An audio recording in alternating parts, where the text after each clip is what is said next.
You're listening to another episode of Mr. Allard's Neighborhood. This is a place we're entitled to Brad's opinion. And now for your host, Brad Allard. Okay. So how was your trip over here? It was lovely. Yeah. It's always nice driving across town. Yes, it is. It's, with trains and road construction and people that go 10 miles on the speed limit, when I'm king, apparently, as we have now in this country. Yeah. That's tomorrow's show. You gonna run for king? Sure, why not? Maybe. But it's like anybody that drives 10 miles on the speed limit will be flogged. All right, because come on, my dad is 84 years old and he still goes 5 or 10 miles over the speed limit, which is dangerous, but I appreciate his effort. And so, how you doing, Jennifer? I'm doing all right. How's things at the Harvest House? Very busy. That's what I thought. Very busy. Well, we'll talk all about that. You have an event coming up on the 17th, is that right? September 17th. Right, and we're going to talk about the opening of your retail outlet. Excellent. And anything else that you want to talk about. All right. And also, at the end of the show, let's talk about September 22nd, the North Texas Giving Day, because you'll be back for that, or somebody from your outfit will be. And we'll describe what's going on with that. But before we jump into all of that, I wanted to talk about the sponsors, because they make things so wonderful. Thank you, Daniel, CrossFit Burleson, 317 Southwest Wilshire. Things are going well. I hope I hear all these good things about CrossFit Burleson. I heard it's a great facility, or it's safe, clean, well supervised, so you don't just go over there and wonder what to do. You have some training and supervision. Also, thank you to Shandy's Dog Steel Group. She's busy as always. Real estate is just in this area is always going to be busy. So I had her on last week. It was a great show last Thursday, where we chit-chatted about her trip to Scotland too, but we also talked about the rates and what's going on with those, and then I'm hearing what the Fed's going to do. So we talked about what's happening with real estate markets here in this Johnson County area. So if you want to know what's going on, talk to her, because she knows where it's happening. Thank you to Rex. He's very busy because the stock market's going berserk like it did Friday.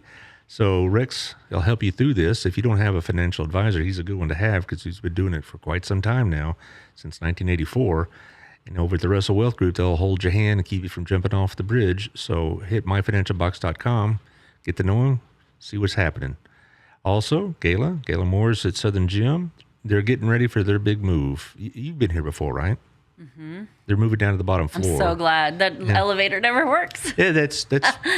I've mentioned that to her before, and she's mentioned it to the landlord too. But they're going to double their space, and it'll be right next to that fancy restaurant, American Revelry. So it's going to be it'd be a nice one too. You get some decent to eat, and get you some jewelry, or get some repaired, cleaned, whatever you want. She can do the whole thing. Also, we have Hot Works with Michelle Humphrey. I'll have her on the 19th. She also has a charity event, a poker tournament for glioblastoma, a certain type of cancer. I'm not familiar with all the details of what kind it is, but she is. Apparently, it's touched her life in some manner. So Hot Works over in 731. Get yourself a workout with the infrared system. 11 different programs to choose from, different options. So it's a safe, clean environment there also. So you can check that out. And Mandy over Creative Concepts by Mandy on 1187 with the promotional items, the cups, the hats, the whole 9 yards. I gave you a cup last time you were here, didn't I? Yes, I use a lot. And good. There you go. I do. And I used yours a lot too. You gave me a cup, and it's a little big, so I can get extra coffee in it. Yes. Okay. So, I guess from the top, what's going on with Harvest House these days? Man, we got a lot going on. As you mentioned, our resale shop opened. We got our Harvest Feast coming up. We just finished Little Red Schoolhouse, and we're serving a lot of food. So we're doing some record number of foods. Like right now, it always happens August, September. Everybody's busy getting themselves back to school. So donations and stuff go down a little bit. So our pantry gets a little bare. So it's a little bare right now. So if anybody's interested, we'd love to have some food come in. Right.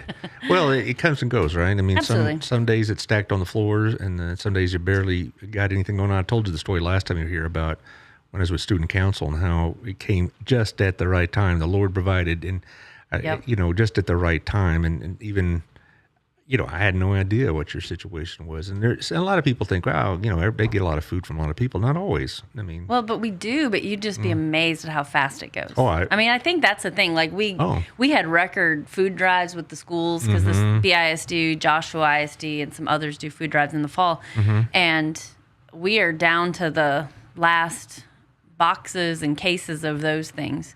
But it feels sometimes like it goes out as fast as we get it in. Is this indicative of what's going on locally with the economy, or Definitely. We have increased patronage, I guess, of the Harvest House? Yeah, we've increased patronage. Just a lot more people coming more regularly. I think that's part of what I see is, and it's more middle class. They come more often than they would have in the past. They might have come a couple times a year in previous years, but now they come, every month or whatever that situation might be. Do you think it's a sign of what's going on here, or just that like the economy, just the outlook of things, or is it just we know we have this available to us and we don't have as much maybe embarrassment about coming to see y'all on a routine basis? I think it's a little of all of it. I think our name's getting out there. We're seeing people from that have just learned about us. But the reality is, I think it's very indicative of what's going on in our world economically and stuff. Because you're seeing that middle class, those who traditionally, what you want to say, traditional poverty or under the poverty line, there's a lot of resources for them, honestly. I'm not saying it makes it easy, but there are resources. And when you're middle class, then your electric bill is $800, and you maybe aren't on a fixed income, but that's maybe double what you normally do. You didn't know that you were getting an extra car payment, So, it really impacts people's budgets, and it takes a few months to adjust your budget. Even if you have a budget and follow it, a lot of times it takes, like I said, a couple months to adjust. Okay, I'm going to have an $800 electric bill now for a while. So what do I need to give up in the future months? But not knowing that was coming, you might not have saved for it. Well, or you might have some sort of medical emergency, Yes. When your kids get sick and then there's the bill and all this other stuff. I'm glad in a way that people attach less stigma going to your outfit to get food and such, because that's what it's there for, and you're there to serve, and they shouldn't feel ashamed about doing it. But I know, at least in my case, if it's the first time I had to do it, I'd probably wear a disguise or something like that, wear dark glasses. It is hard, but it's so funny because, if you were donating to Harvest House and somebody came to get food, how would you want them to feel? I personally, they don't owe me anything. They don't owe me because they're in a situation where I could help them. I owe them more than they owed me anything other than thank you very much. And that's about it. Yeah, all right? That's it. It's like you want people to feel good about being able to come and get their food, I would assume. Very much so. And so I'd feel like almost I'm glad. Thank you for letting me help you, because, the giving is often much better than receiving, like it says.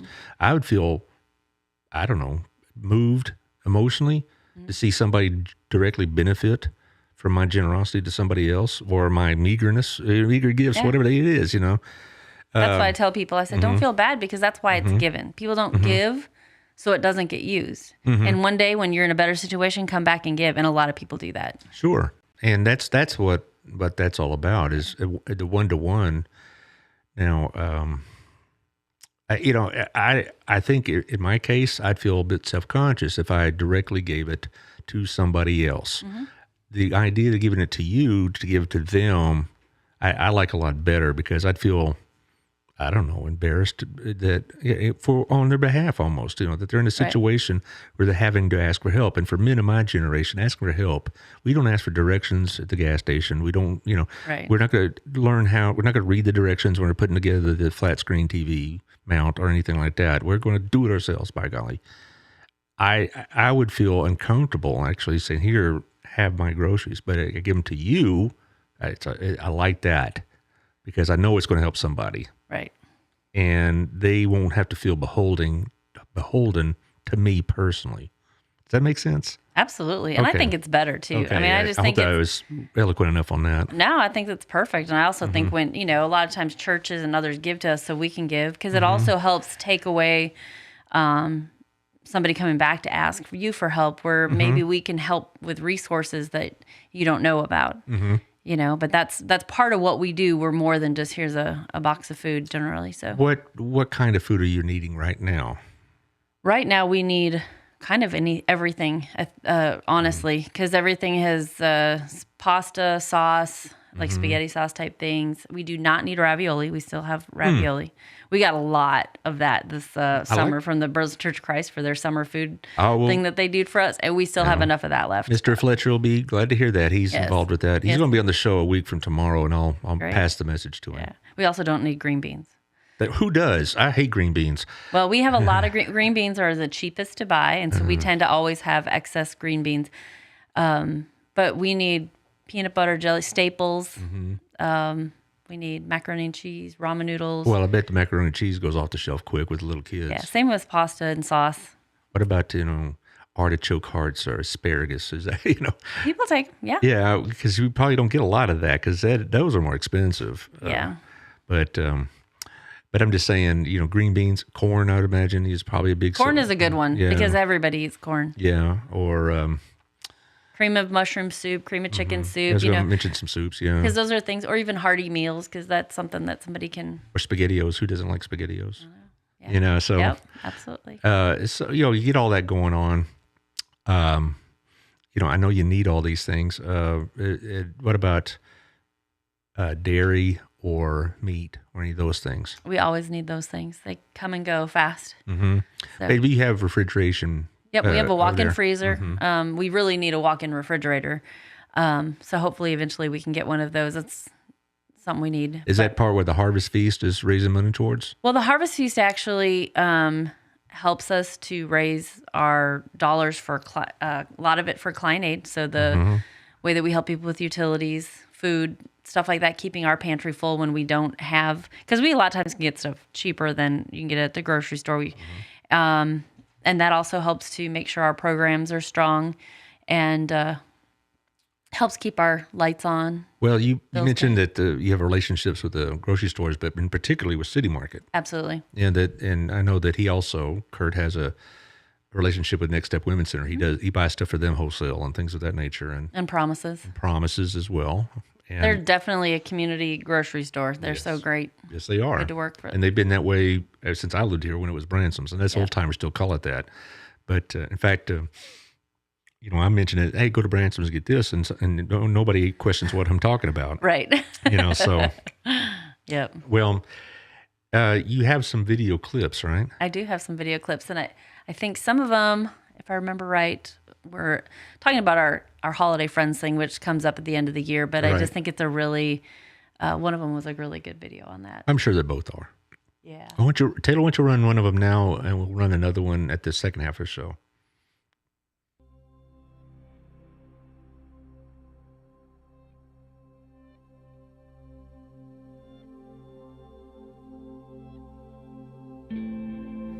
My name is Stephanie Beard. I am a victim advocate for Burleson Police Department, and we work with victims of crime and provide resources to people in difficult situations.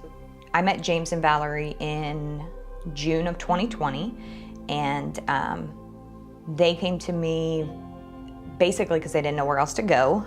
Meeting with them, I learned a lot about their story. It was very, I would say, overwhelming, almost unbelievable. When Valerie first came to us, it was because of an identity theft issue. With that, she lost her Social Security because she couldn't prove who she was. And that was their source of income. And it was their source of income because she is disabled. She's had a heart issue since she was young. She's had cancer over and over. She's had somewhere around 26 surgeries. She had people who were taking life insurance policies on her because they found out she was sick. Again, they've been homeless. She also at one point in time was human trafficked.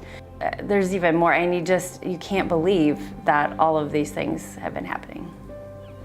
One time there was someone at Harvest House and they were like, okay, come on. Could this be real? Could a person be going through so much at one time? I mean, it's like I described at one point, it's like watching a person in 5 movies.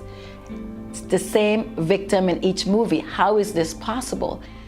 Their biggest thing was they were living in a car. You could tell that they were living in a car. Harvest House was able to provide shelter here and there, as far as paying for a hotel, to allow them to shower, to allow them to gather their documentation. That was one of the harder things for them, is that they had their documentation, but it was scattered throughout the vehicle. My name is James, and I became a client at Harvest House around 2018 or 19, the end of 2018, I believe. And we came there because we was in a situation where my wife had been very ill, and my family had found out about it, and they actually took out life insurance policies and were trying to scare us out of the house, so we became homeless and was living in my truck. And that's how we met. Hi, I'm Valerie, and I came to Harvest House whenever we were having some problems with identity theft and homelessness. Harvest House was different. The only place that had helped us didn't turn their backs, and that took time to pray to try and help us find resources. When I was breaking down about losing Social Security because of identity theft, having problems with my health, and they were just amazing. She came in and I noticed that she was kind of looking real shy and whatnot. So I approached her and I said, "May I help you?" And she told me a little bit about what was going on. And realizing she was homeless, I was like, I never experienced that before. I had promised myself when I met her that I was going to get on my knees and I'm going to call her name. And so I felt like it was more of like family and home, because it wouldn't matter what time of the day I came. If somebody was there, they would come out, pray, talk, and just help us for whatever it was that we needed at that time. When we came there, people had their arms open. They actually gave us hugs whenever we were dirty, and they prayed for us when nobody else would. That's it. It gave us hope. It gave us a desire to do better. I mean, whenever you see people that care and that have their arms open, it makes all the difference in the world when you have a place to go. Somebody will actually welcome you instead of look down their nose at you. Been in, some really bad stuff because of the identity theft and the life insurance policies and just some bad people. So I was afraid to contact my children for safety reasons. And it just so happens, I guess, the way that things have turned out, they spent a long time looking for me and they found me. And they love me and they're not mad at me, and they just want to be with me. And so the circle that I have right now, I couldn't ask for anything better, because it's helping me stay stronger and it's helping me to want to get healthier and to just, I'm happier. God and Harvest House had given us a lot of strength, and if it wasn't for that, I don't think I'd be sitting here right now.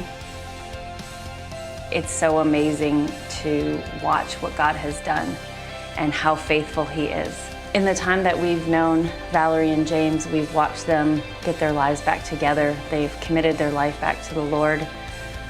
They work really hard to stay on track and not be sidetracked by the things of this world and the struggles and challenges that they have. They just recently moved out of state to be with family, where they're going to have affordable housing, family with them, the opportunity for James to go back to work because Valerie is going to have family there to help when she needs it, if she has surgeries or any of those things.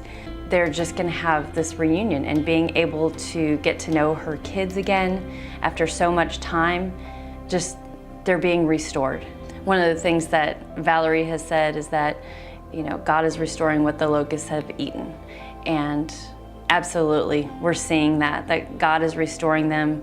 And even through all this roller coaster of really hard things that most of us wouldn't survive through, God is faithful, and He's been faithful to them.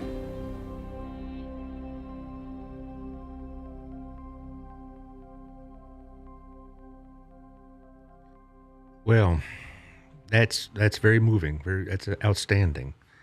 I know what you're going to hear when it's your turn. Well done, and my good and faithful servant. You and your whole crew. When it's your time.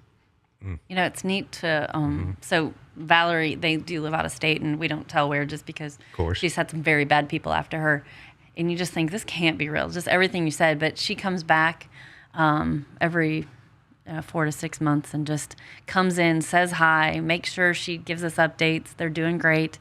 They are still housed. He's still working. She's been doing okay health-wise, and you really go, wow. It took a long time, but I think that's what it takes. When somebody's living in a car and, they obviously have made some bad choices in their life, and they're trying to get back on track. And a lot of times people don't want to give people a chance because they look bad, they smell, and you don't trust them. And, it's just the risk of helping people is that it may not work, but sometimes it really does. What you just described has been told over and over and over in the New Testament. That's who Christ dealt with the people that made mistakes, were broken down, smelled bad, looked rough, perfectly in line with the example of Christ here. Mm-hmm. And I really appreciate we have such an outfit in this community. We have other nonprofits. I mentioned them all, and we'll mention at the end of the show what we're trying to do for them.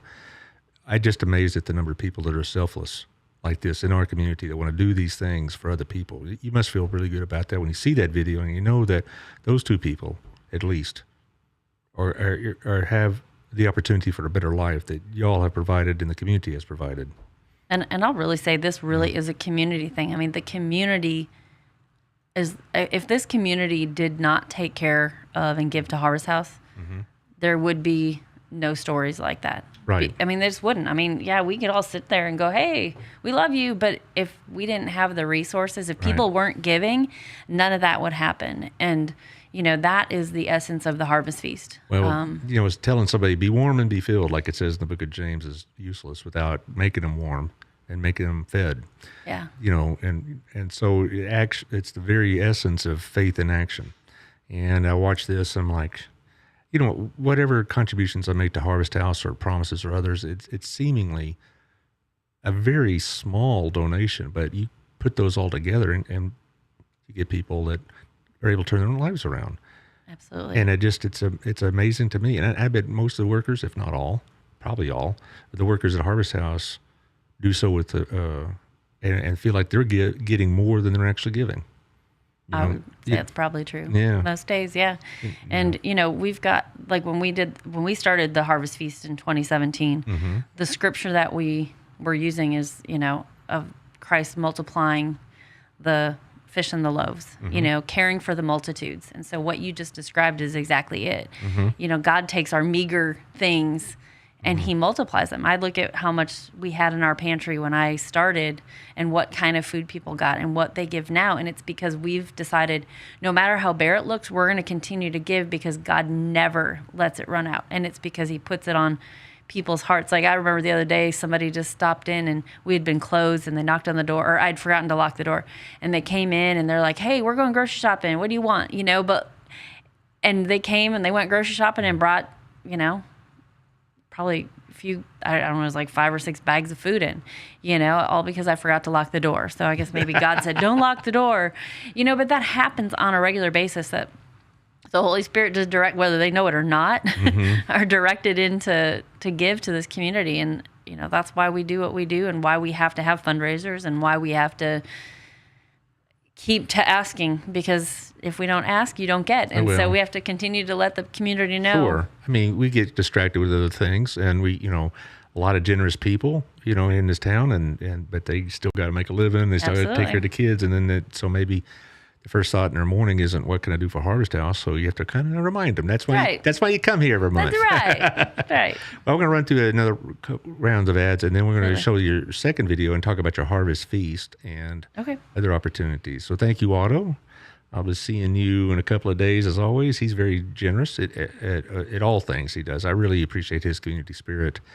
It's a great restaurant with great staff and great food, but he also is a great presence here in this community, and we're blessed to have him, as is Chris Snowdeboom. He sent me a text here earlier about what's going on at Wild Cigars, so I want to just be sure I don't blow it here. But basically, Monday nights are ladies' nights with deals on wine and cocktails. Men are still welcome, of course. When they have ladies' night, it's really men's night. Ladies' night with the wine and cocktails. Right. And on September 9th, there's going to be a football kickoff tailgate party hosted by Drew Estate Cigars. So they can have deals on cigars all day, burgers and dogs, and live music. It's going to be a real big deal. So September 9th, which I have my dandy calendar in front of me here, which is a Friday. It's a week from Friday. So football kickoff. I love football. So Wild Cigar, it's a bargain any day of the week, but this is going to sound like a lot of fun. Also, thank you to Tiffany Griffin. I went to her wedding Saturday. Oh, you did? Yes. Awesome. Beautiful wedding. It was a beautiful day. She just looked so happy, and so did Jimmy. And it's over at Pathway, which is well-known location for a lot of things. But it was nice to see good people have good things happen to them, And I was thinking, okay, how long will it take before she get choked up during the vows? I got it to 8 seconds on the clock, and then she started, how it is.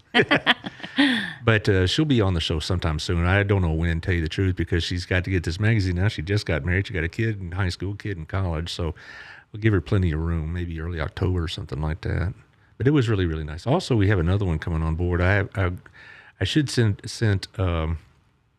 the image to Taylor, but I messed up. Her name's Danette Juster.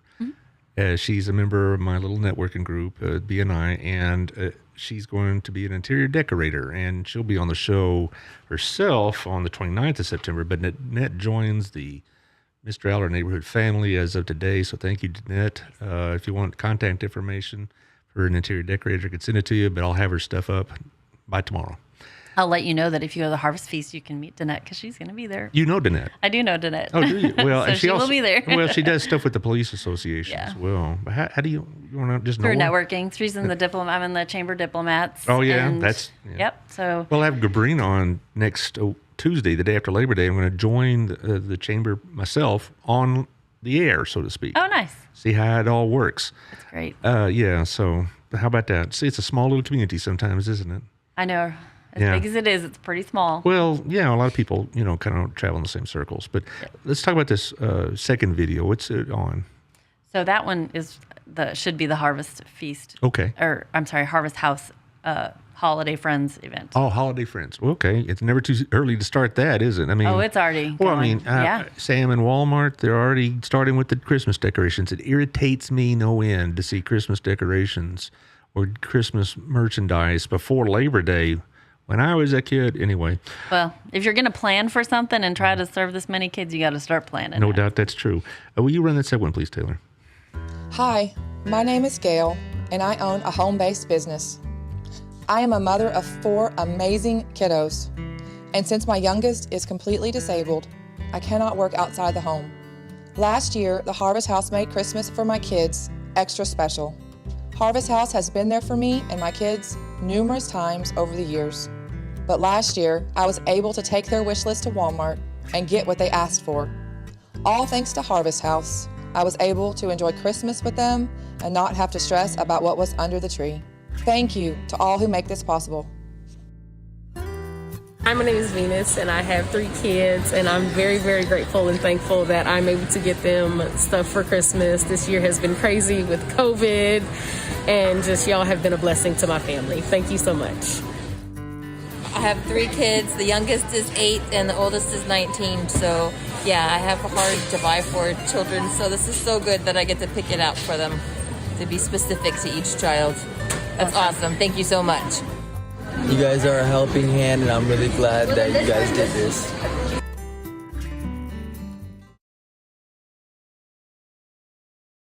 I must have, there it is. Okay, I was a little unplugged for a second. Anyway,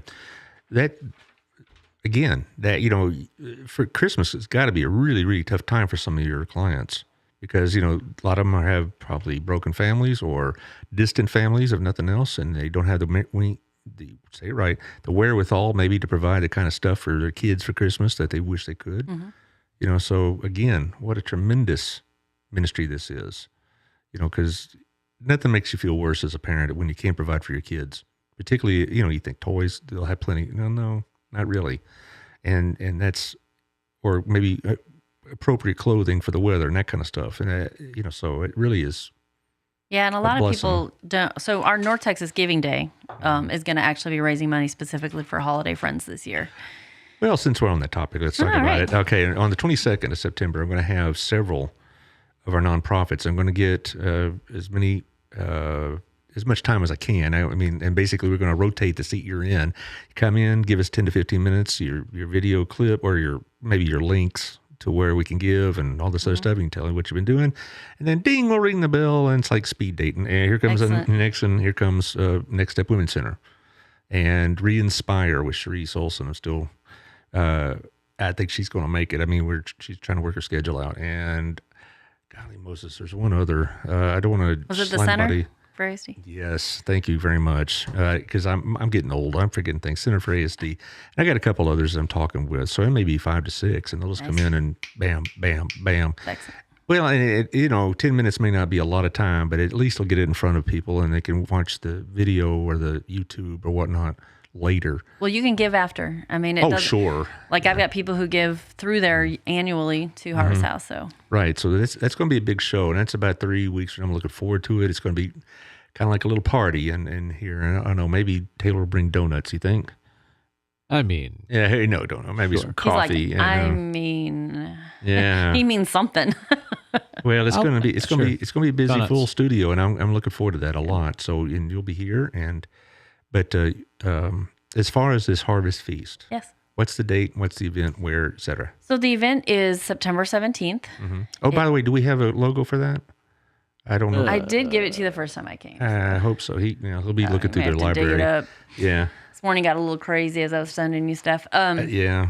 Well, he's the wizard. He'll find it. All right. Well, Harvest Feast is our annual fundraiser. It's a silent and live auction. We have David Hyra, who's a magician. The other neat thing about David Hyra, just for a side note, so he's been a magician for a long time, but he is the chief fun officer for Snowball Express, which is it's like through the Gary Sinise Foundation. Oh, I know Gary Sinise. Lieutenant Dan. It's Lieutenant Dan, but he helps provide this really amazing experience for Gold Star kids, who are kids who've lost their parents in combat. So that's part of who David Hyra is, but he's an amazing just inspiration. His grandfather was in a Japanese internment camp back in World War II. That family is the most positive family you've ever met, and he's one of the most amazing people you ever meet. And he brings that energy to Harvest House. And so the money we raise there, we also have auctioneer Matt Blevins coming this year, and we'll have a silent and live auction. And we'll be raising money to keep food in our pantry, to keep client aid available, to just help strengthen our community. Try to grow our education services, things like that. Now, you sent me a bunch of photographs here. Yeah. Taylor, I think it's on your... yeah, there's some of David. He's the guy in the red jacket. Yeah, well, okay. We got Oops, some I didn't jewelry. mean to send you that one. No, well, you just But that was silent. sending pictures at the silent auction. There's, all sorts of people here. So if you just run through those, if you would... See, it's... I tried to send it once, and it sent it wrong. Well... So then I had to resend it, so I would... Yeah, well, it's there's all the right. Mayor. Hey, Mayor. Mayor, yeah, I know he's big time into the Harvest House. Yeah, that's he's one of his such a great supporter. one of his favorite outfits. Art Brooks right there. He's our honorary chair this year. Okay, Art Brooks is another community stalwart. I mean, we got a bunch that've been around here for a while. That just seems like if it's going to be an event, they're going to put in the time and effort to be there. You know, quite a bit. Yep. So where is this being held again? It's at the James Event Center, and that is down in Joshua, straight across from the high school. Do you get a lot of Joshua clients? Oh, yes. Does Joshua not have its own version of Harvest House? They don't. No. Yeah, that's David Hyra right there. Oh, there it is. Okay. Yeah. David. Hey, David. Thank you for finding it, Taylor. I know we had to scramble a bit today. It's on Saturday, September 17th at 6 p.m. at the James Event Center. Last I checked, we had about 26 tickets left. So, really? Is that quickly sold out? Yeah. So there's still time. So if you want to go, get your tickets now. It's going to be just a fun evening. It's good for networking. It's good for giving back to the community. It's good for, just learning more about what Harvest House is all about. The person who's going to be speaking, I don't know if you know Ricky Estes. He's with Edward Jones. I know the name, but I don't know him personally. He's not going to talk for like a real long time or anything like that. I'm familiar with the name, but I haven't met him. He grew up through Harvest House as his family, and now he's a local pastor. He used to own Smoothie King, but now he's an Edward Jones advisor. And just you look at what people kind of think families that come to Harvest House maybe are like. And then you look and you go, oh, there are people who raise successful kids because of the support of the community. And so that whole village, it takes a village thing. And now he's just a really amazing, person who gives back to the community. And he's going to come and just share his story a little bit. So I'm really excited about that, because he was supposed to do it back in 2020. And we all know how that went. So, right. So here, 2 years later, he's back. It's amazing. A lot of these nonprofits, maybe yourself, still have like effects from the COVID era in terms of financing and plans and whatever else. I talked to the Next Step ladies, and they're like, well, we wanted to do this a year and a half ago, but we're now getting to the point where we can, start thinking about it again and that kind of thing. Because that just devastated everybody. Yeah. The whole thing with the nonprofits, because people were scrambling. They're probably using the nonprofits like a lot more. Yes. And you kind of get back to what we were talking about before. It's like about the stigma, if you will. I mean, they've never had to do this before. They may go in there thinking that, well, I'm going to be around a lot of people that are going to be homeless or in mental disabilities or in all sorts of messy shapes of their life. But you can walk in there and you'll see a lot of people just like yourself, that normally have been providing for themselves, but then we had a pit that we fell into because of COVID. You lost your job, maybe because of some financial situation with the medical bill, or maybe just a short term issue about. You were talking earlier about utilities. Boy, that's been a story this summer. Yes, I mean, literally almost every bill that comes in for assistance. I mean, they may be able to pay their part. So like it's an $800 bill. They're like, it's normally $300. I can pay my $300. I just can't pay the balance of it because it's way above. I mean, my bill was double, and my water bill's been double, and I'm not really sure about what. Do you live in the city? I do. Well, I live out in the country. I'm co-op and I live. I'm on the co-op for electric. Okay. Thank goodness. 'Cause it's way cheaper than some of these other bills. Exactly. I mean, my bills were higher by a decent amount, but they weren't catastrophic. But fortunately, I've been blessed that if I would be irritated, but I could take care of it. But a lot of people think they can't. And I guess my message to anybody that hears this is that if you need help, go get it, because there's no sense of being like I am, a 60-year-old man that's too proud or stubborn to think that they need help, that they can just do everything on their own. I mean, there are times you have to ask for help. And if you have the capabilities of helping, and like you were saying, with dignity, instead of giving to that person, give to an organization and encourage them to go. Well, as far as other plans, how's the retail store doing? It's doing really well. And we still don't have our signs and stuff up yet. We're waiting, they're going through the process of getting approved and all of that still, because we opened before our actual signs were up. Well, everybody knows where it is, though, right? I know, but there's still a lot of people who are like, when are you opening? So hopefully those signs will be up very soon. But you're open now, right? We are open now. Okay. We're open Monday, Tuesday, Thursday, Friday, 9 to 7, and then Wednesday and Saturday from 9 to 4. And then donations, and that's just for clothing and donations and such, and they end 30 minutes before we close. So 6:30 and 4:30. That way we have, or 3:30. That way we have a time to get them inside the building. And that's like our biggest issue is like people can't leave stuff outside. The city really doesn't like it, and it's actually against federal and city law. Right. It's against all these codes. I mean, it's considered dumping, so somebody could get in a lot of trouble if the police catch them. And we have signs up now that say, don't do it, please don't leave it. And like really, because I hate it when code enforcement calls me, because I wasn't there, I didn't know it, but I get the calls that say, hey, don't leave this stuff outside. So hopefully people will kind of get into that groove of like, wait until we're open, please bring it when we're open, please don't leave it when we're not open. Well, please hand it to an attendant, because we've we've extended our hours, but the reality, we want to be good neighbors also, and you don't want your neighborhood looking trashy because people are leaving it. But just it is a federal and a city, state law? Not federal, I'm sorry, state law. I thought, boy, they get into everything. It's called dumping. Yeah. And city code. So you can get a ticket and get fined for it, and the city and the state will enforce that. So please don't do it. Yes. Well, my son-in-law and I came by about 3 weeks ago and left a sofa. I bet it's already sold. It was a decent sofa. And I ran into... You didn't leave it. You dropped it off with somebody, right? I gave it to Andy Gillespie.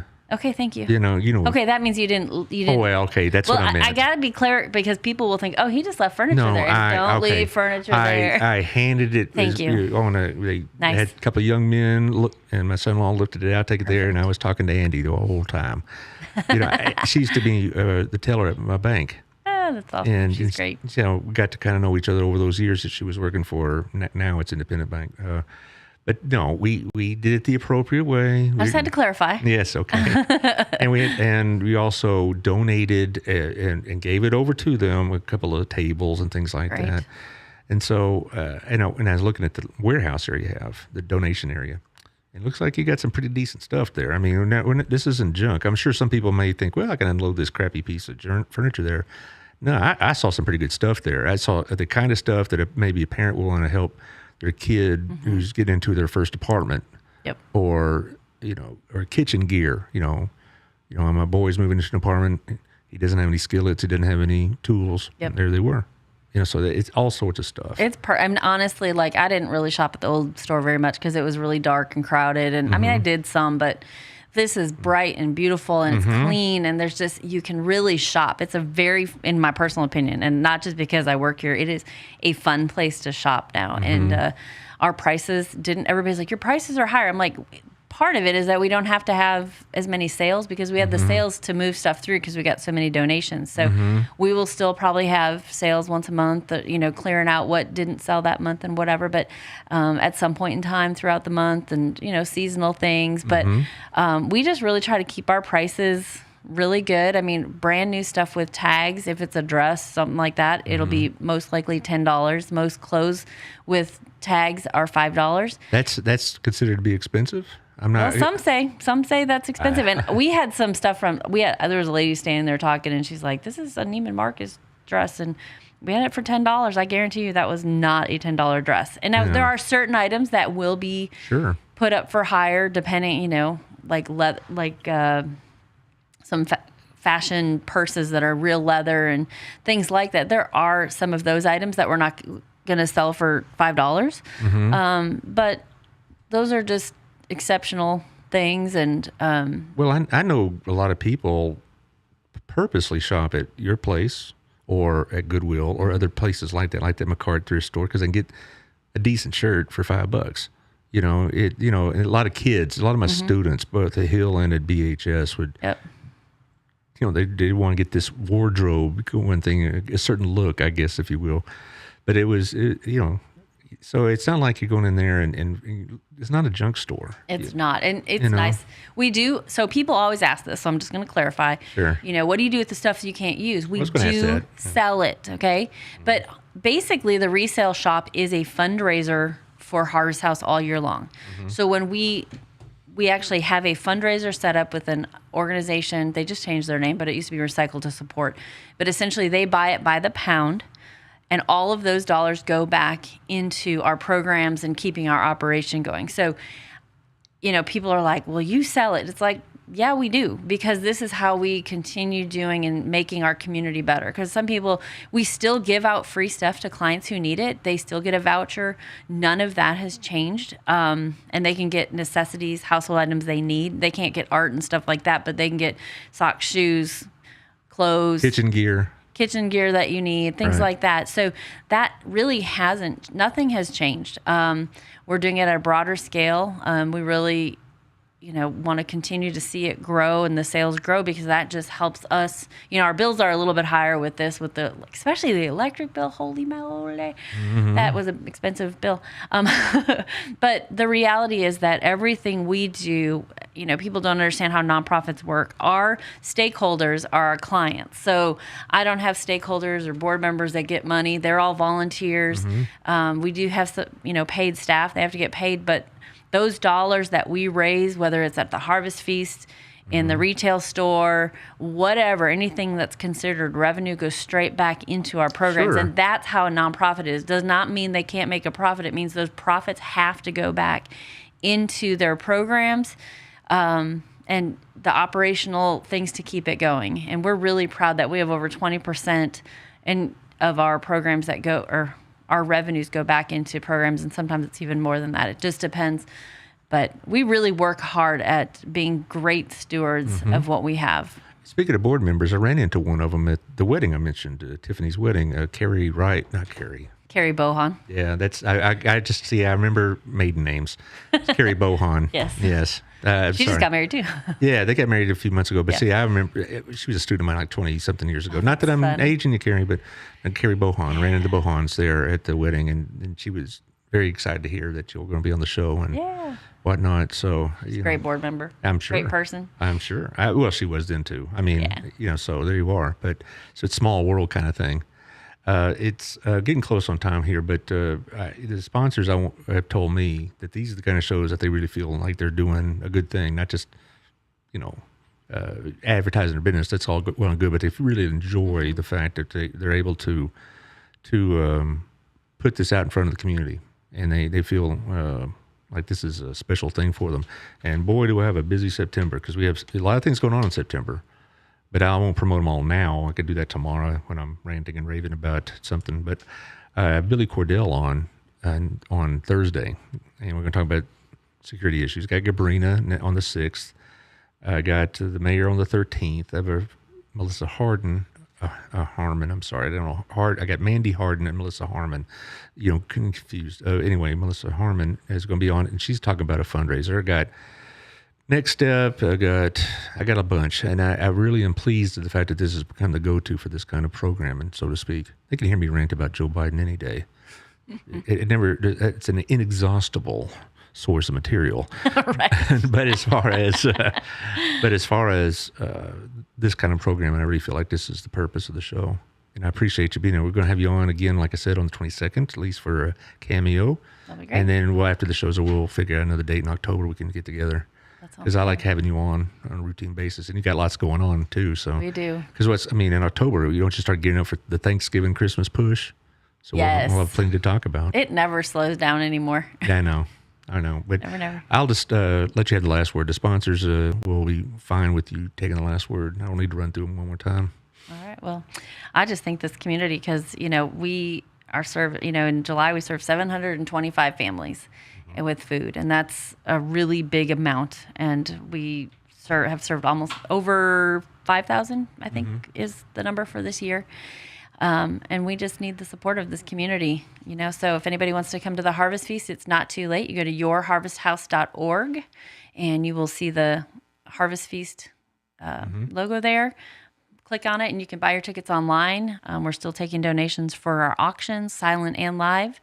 And it's going to be a great night, and we just really hope to come, have fun, network. Because that's really a lot of what it's about too, and we know that. So come and give back to this community and help, come with your open wallets, knowing that you got to spend a little bit of money, because that's why we're there. Open wallets, open hearts. That's right. Yeah. You just have to say that so people understand, whether you participate in the silent auction or the live auctions, we're there to raise money to help this community. So come, we're going to have great food by the Old Texas Brewing Company. They've been catering. It's going to be gourmet, heavy hors d'oeuvres passed around, and we're going to mixing it up a little bit, and we're going to have a drink it's called the Maverick, a special one that 100% of the proceeds will come back to Harvest House. And we kind of pulled on that Maverick theme because we also have a live auction item that you can go fly a jet plane in Yuma, Arizona. So you need to come, and if anybody wants to buy that and donate to me, I really want to go, but I'm pretty sure I can't afford it.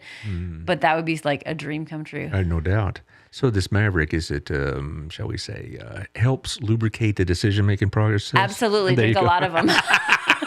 I like that. Helps lubricate the decision-making process. Yeah, I like it. Yeah, there you go. Yeah, we've got a couple different kinds, and There you go. It'll be fun. All righty. Well, after the show, we'll put another date down for you. And like I said, I'll see you on the 22nd. Tomorrow I'll be Zooming, talking about loan forgiveness and all that goes with it. Fun. Yeah, well, it's controversial. Can we go back to my loan that I had to pay off? Yeah, I want a rebate. Yeah, there's a lot of conversation like that. And then, like I said, I have Billy Cordell on Thursday here in the studio. So excellent. Thank you, Taylor, for your nimbleness and flexibility. As always. Thank you for being flexible with me as I was here late. Traffic, cars, whatever. It's all good. No problem. Thank you so much. New bet. Appreciate it. See y'all later.